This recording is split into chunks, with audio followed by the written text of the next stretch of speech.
General ജംഗ്ഷനിൽ അടി വാങ്ങിക്കുന്നുണ്ട്. പെണ്ണുങ്ങളുടെ പുറകെ പോയിട്ട് അടി കൊടുത്ത് സൈക്കിളിന്റെ കാറ്റ് പോലും. ചെങ്ങന്നൂർ ജംഗ്ഷനിൽ നിന്ന് ഞാൻ കയറും, അതേ വണ്ടിയിൽ പൂജപ്പുര ജംഗ്ഷനിൽ നിന്ന് ഒരാൾ കയറും. ഇന്നത്തെ സൂപ്പർ സ്റ്റാർ മോഹൻലാൽ ഇവൻ ഡബിൾ അടിച്ചിട്ട് കളയും. വണ്ടി വരുമ്പോൾ ഡബിൾ അടിച്ചു യൂണിവേഴ്സിറ്റി കോളേജ് ഡബിൾ അടിച്ചിട്ട് വണ്ടി നിർത്തൂല്ലേ കോളേജിൻ്റെ മുമ്പിൽ. ചില ശത്രുത 2 ഗ്യാങ്ങായി, 4-5 ഒരു ഗ്യാങ്ങായി, മാരിവാനസ് MG ഒരു ഗ്യാങ്ങായി.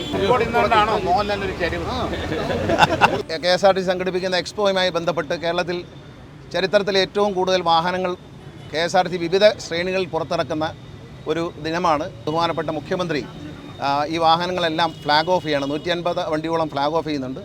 ഇതിൻ്റെ തുടക്കമായിട്ട് ഞങ്ങളൊരു പ്രോഗ്രാമാണ് ഇത്.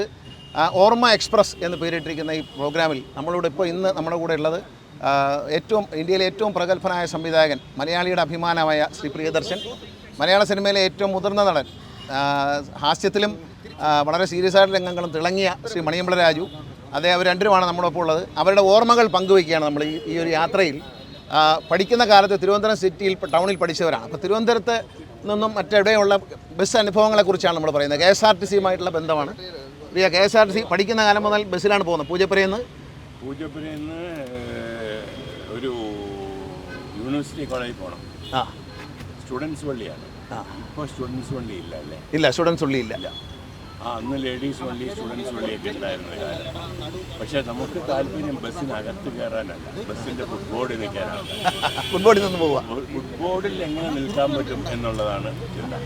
പക്ഷെ അന്നത്തെ ഭയങ്കര രസമായ കാര്യങ്ങൾ, എനിക്ക് 2-3 കാര്യങ്ങൾ പറയാമെന്ന് വെച്ചാൽ, ചെങ്ങന്നൂർ ജംഗ്ഷനിൽ നിന്ന് ഞാൻ കയറും, അതേ വണ്ടിയിൽ പൂജപ്പുര ജംഗ്ഷനിൽ നിന്ന് ഒരാൾ കയറും. ഇന്നത്തെ സൂപ്പർ സ്റ്റാർ മോഹൻലാൽ.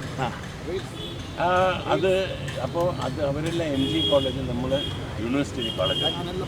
ഈ ബസ്സിനകത്ത് പല കാര്യങ്ങൾ കൊണ്ടും, അതായത് പെൺകുട്ടികൾക്ക് സീറ്റ് മാറി കൊടുക്കുക, ഇങ്ങനെയൊക്കെയുള്ള അന്നത്തെ പ്രായത്തിൻ്റെ കുറേ കളികളുണ്ടല്ലോ. ആ സമയത്ത് ചില ശത്രുത 2 ഗ്യാങ്ങായി, 4-5 ഒരു ഗ്യാങ്ങായി,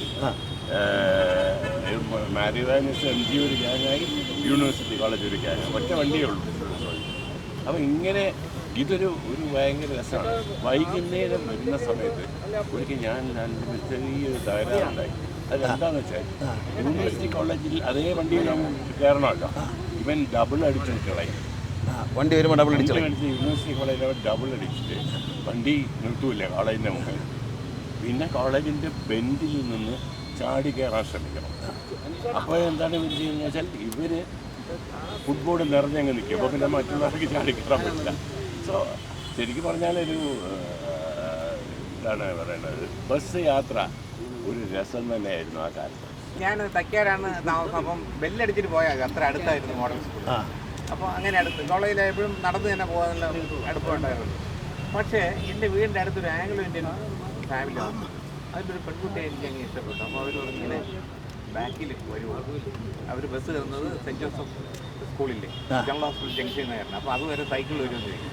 അപ്പോൾ ഒരു സൈക്കിൾ വാടക എടുത്തിട്ട് പുറകെ പോയി എനിക്ക് ടൈം അഡ്ജസ്റ്റ് ചെയ്യാൻ, ഇടയ്ക്ക് ചെയിനൊക്കെ അഡ്ജസ്റ്റ് ചെയ്ത് ഈ ബസ്സിൻ്റെ കൂടെ ഈ ബസ്സിലവരെ കയറ്റി വിടാൻ ബസ്സിൻ്റെ ബാക്കിലൊക്കെ പോയി അവിടെ ചെന്ന് ഇവർ നടന്നാണ് പോണത്. അവിടെ നിന്നാണ് ഇവർക്ക് ബസ് ശംഖുമുഖത്ത് സ്കൂളിലേക്ക്. അങ്ങനെ ഞാൻ ജനറൽ ഹോസ്പിറ്റൽ ജംഗ്ഷനിൽ അവർ നിൽക്കുമ്പോഴത്തേക്കും സൈക്കിളിൽ ഇങ്ങനെ പോകുമ്പോൾ ആ ജനറൽ ഹോസ്പിറ്റലിൽ നിന്ന് കാലിൽ പ്ലാസ്റ്റർ ഇട്ട ഒരാൾ നടന്നു. ഞാൻ ഈ സൈക്കിളുണ്ടെന്ന കാലിൽ അയാൾ ആ വേദന സഹിക്കാൻ വേദന ഈ പെണ്ണുങ്ങളുടെ പോയി എന്നെ കവാല കുട്ടിക്ക് 2 അടിച്ചത് പറഞ്ഞതും ഞാൻ സഹിച്ചു. എന്നെ ചതിച്ചത് ട്രാൻസ്പോർട്ട് ബസ്സിലെ കണ്ടക്ടറാണ്. ഈ അടി കഴിഞ്ഞിട്ട് ഇയാൾ എന്നെ സൈക്കിളിൻ്റെ 2 ട്യൂബ് ഇറക്കി വിട്ടിട്ട് തിരുവനന്തപുരം ഭാഷയിലുള്ള തള്ളക്ക് വിളികൾ മുഴുവൻ വിളിച്ചു. എല്ലാ പെണ്ണുങ്ങൾ കേൾക്കുന്നത് സൈക്കിളിൽ 2 കാറ്റും തോന്നുന്നു. ഞാൻ തിരിഞ്ഞപ്പോൾ ബാക്കിൽ വരുന്ന ബസ്സിൽ നിന്ന് കണ്ടക്ടർ മേഘനാഥൻ എത്തി നോക്കും. അച്ഛൻ നമ്മുടെ വീടിൻ്റെ അടുത്ത് വന്ന അച്ഛൻ്റെ ഫ്രണ്ടായിരുന്നു. അയാൾ വീട്ടിൽ ചെന്ന് പറഞ്ഞു കൊടുത്തു. ജനറൽ ഹോസ്പിറ്റൽ ജംഗ്ഷനിൽ അടി വാങ്ങിക്കുന്നുണ്ട്. പെണ്ണുങ്ങളുടെ പുറകെ പോയിട്ട് അടി കൊടുത്ത് സൈക്കിളിൻ്റെ കാറ്റ് പോലും. അങ്ങനെ എന്നെ KSRTC ചതിച്ചിട്ടേ ഉള്ളൂ. നിങ്ങളുടെ വിലയേറിയ സമയം നമുക്ക് വേണ്ടി KSRTCക്ക് വേണ്ടി ചിലവഴിച്ചതിൽ ഒത്തിരി സന്തോഷമുണ്ട്.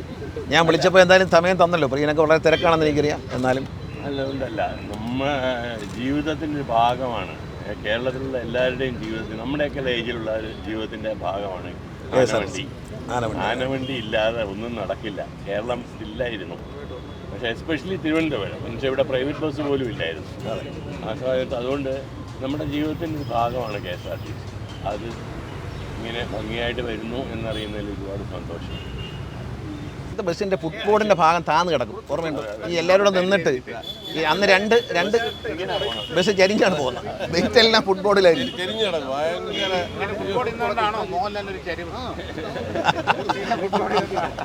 ബസ്സിൻ്റെ ചെറിയ അച്ചീവ്മെൻ്റ് ഒന്നുമല്ല, കാര്യം ഒരു കമ്മിറ്റ്മെൻ്റ് ഉണ്ടെങ്കിൽ മാത്രമേ ഇതൊക്കെ ചെയ്യാൻ പറ്റുള്ളൂ.